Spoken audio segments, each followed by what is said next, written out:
ఇలా మూసినదట, మూసీని సుందరీకరిస్తా 1,50,000 కోట్లు ఖర్చు పెడతా అంటుండు ముఖ్యమంత్రి.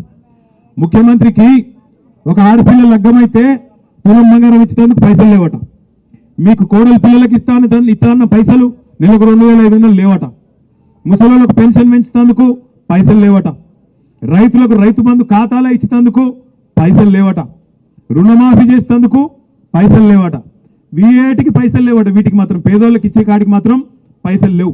కానీ 1,50,000 కోట్లు మాత్రం మూసీలో మాత్రం పోస్తున్నట. ఏమిటికి ఎరికేనా? ఇప్పుడు రైతు బంధు ఇచ్చిండు అనుకో, మీరు ఏమైనా కమిషన్ ఇస్తారా? ఆయనకి ఇయ్యరు కదా. పోనీ మీరు పెన్షన్ ఇచ్చిండు అనుకో, మీకు కమిషన్ ఇస్తారా? మీరు ఏమైనా ముఖ్యమంత్రికి ఇయ్యరు. తులం బంగారం ఇచ్చినావు అనుకో, నువ్వేమైనా ఇస్తావు వాళ్ళకెళ్ళి? ఇయ్యవు.